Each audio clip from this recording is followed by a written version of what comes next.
परिवर्तन संसार का नियम है।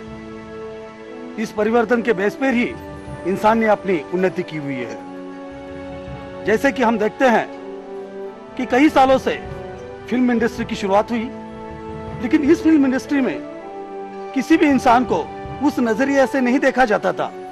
लेकिन आज के इस दौर में फिल्म इंडस्ट्री को एक ऐसी इंडस्ट्री माना गया है जो एक अपनी इंटरनेशनल लेवल पे, एक जागतिक लेवल पे काम करती है। जहां तक कि राज्यसभा या लोकसभा में भी उसके प्रतिनिधि अपने संसद में काम करते हैं। तो यह बात अभी दूर नहीं है कि नेटवर्क मार्केट में भी हम कुछ इतिहास रचा सकते हैं। सिर्फ जरूरत है हम लोगों को इकट्ठा होने की, हम लोगों को जम के काम करने की, हम लोगों का एक एसोसिएशन बनाने की। नेटवर्क मार्केटिंग के माध्यम से आज लाखों करोड़ों लोगों को अपना एक खुद का रोजगार बनाने की एक अवसर प्राप्त हुआ है। लेकिन कानूनी तौर पे आज इस इंडस्ट्री को किसी भी तरह की सुरक्षितता नहीं है। अगर हम सभी लोग इकट्ठा हो जाते हैं, मिलकर काम करते हैं, तो कानून की ओर से हम वो सभी सहायता मांग सकते हैं जो सहायता किसी और इंडस्ट्री को भी प्राप्त हो सकती है।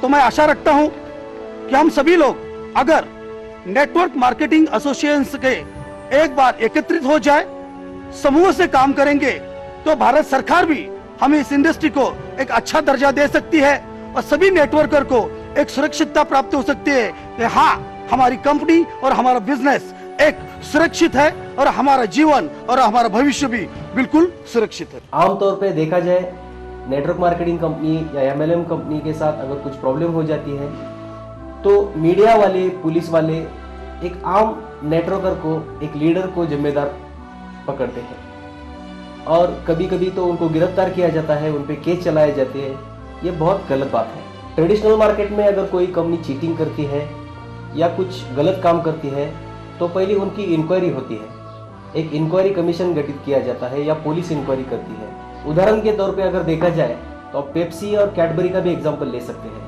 लेकिन अभी भी ये कंपनियां अपने प्रोडक्ट बहुत जोरों से बेच रही है। यही बात अगर नेटवर्क मार्केटिंग कंपनी के बारे में होती है तो पूरी कंपनी को बंद किया जाता है, उनके पूरे अकाउंट सील किए जाते हैं और उनके साथ जुड़े हुए जितने भी नेटवर्कर हैं उनका पूरा करियर जो है खत्म हो जाता है। कोई भी छोटी सी केस हो, 420 एक्ट तथा money circulation and chit fund act लगा के नेटवर्कर को परेशान किया जाता है या उसे कभी कभी गिरफ्तार भी किया जाता है। ये गलत बात है क्योंकि नेटवर्क मार्केटिंग के लिए कोई अलग से कानून बना ही नहीं है।